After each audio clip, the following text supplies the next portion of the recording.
চিনা চিনা লাগে তবুও চিনা। বিউটিফুল ক্যারেক্টারটা কোথা থেকে আসলো? এ লালপুরি খান থেকে এসো, চলো আমাদের লগে। এই তুই কাকে বলছিস? চিনিস তুই আমাকে? সিনার কিতা আছে এত রাত্রে ডিম অন্ধকারের মধ্যে তোমারে ফড়ির মতন লাগলো, চলো। তুই আমাকে চিনতে ভুল করছিস। হ্যাঁ, তুই ভাবছিস আমি আরো অন্য 10টা মেয়েদের মতন সরল সোজা। আমি কিন্তু তেমনটা না, আমার সামনে থেকে চলে যা। বাপ রে বাপ, ছোট মরিচ তো জাল দেখলাম, খরখরা জাল। খেলা হইব এবার। সাকিব এই বেটা, এই মাইয়া মানুষ হচ্ছে জিলাপির মত পেছান না।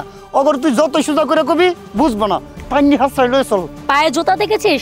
জুতা খুলে না দুইটার গালে দুটা ঠাস ঠাস করে মেরে দিব। ও জুতার দাম ভালো আছে, জুতার নতা একদম কিনে দিব, চলো আমাদের লগে। তোদের কিন্তু ভালোই ভালোই বলতেছে এখান থেকে চলে যা, আমাকে কিন্তু তোরা চিনিস না।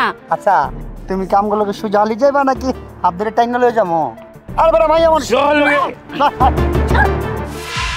এই কি হয়েছে এখানে? হ্যাঁ ভাই সাহেব, কিচ্ছু হইছে না। কিছু হয়নি মানে? আমি তো দূর থেকে দেখলাম যে আপনারা টানাটানি করছেন ওনাকে, ঘটনা কি বলেন তো? না ভাই সাহেব, টানাটানি করবো কিতার লাগি? দেখলাম রাতের মাঝে ফুরিয়ে খারাপ হয়েছে, রাস্তার মাঝে খুব ঝামেলার মাঝে আসুন, আর আমার কাছে খুব কষ্ট লাগছে। বললাম যে রাত্রে বিপদ আপদে করবো, আমরা একটু সামনে নিয়ে আগুয়ে দিই।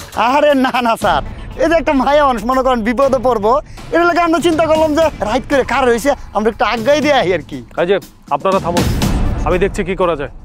এই যে আপু, কি হয়েছে বলুন তো? আপনি কি এই দুজনকে চিনেন? না ভাই, আমি ওনাদেরকে চিনি না। এখানে এসে ফাউল ভাবে কথাবার্তা বলতেছে, আমাকে নিয়ে টানাটানি করতেছে। ওরা জানে আমি কে, না জেনে শুধু শুধু আমাকে নিয়ে ওরা টানাটানি করতেছে। এই যে আপনারা মিথ্যা কথা কেন বললেন আমার সাথে? আপনারা আমাকে চেনেন? আমি এই থানার ওসি। আমি যদি চাই এই মুহূর্তে আপনাদের দুজনকে থানায় নিয়ে যেতে পারি। আপনারা কি এখানে দাঁড়িয়ে থাকবেন নাকি থানায় যাবেন? না ভাই সাহেব, না ভাই সাহেব, তাহলে পাট পাট পাট। আচ্ছা আপু, এত রাতের বেলা আপনি এখানে কি করছেন? এত রাত? এটা কোনো রাত হলো?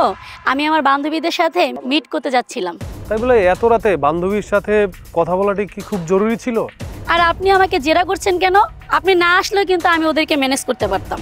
শুনুন আপু, আপনাকে একটা কথা বলি। আমি বুঝতে পারছি যে আপনার অনেক সাহস, আর সাহস থাকাটা ভালো, কিন্তু আসলে ওই যে একটা কথা আছে না, কনফিডেন্স থাকা ভালো, ওভার কনফিডেন্স ভালো না।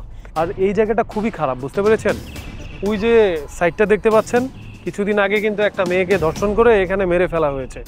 সো এই জায়গাটা খুব ডেঞ্জারাস। আর একটা জিনিস মনে রাখবেন, মেয়ে মানুষ সবসময় যত শক্তিশালী হোক না কেন, যত মেন্টালি স্ট্রং থাকুক না কেন, পুরুষের কাছে কিন্তু সে দুর্বল। তাই আমি বলছিলাম কি, জরুরি প্রয়োজন হলে আপনার বাবা অথবা ভাইকে সাপোর্ট হিসেবে নিয়ে যেতে পারতেন, তাহলে আর বিপদ হতো না।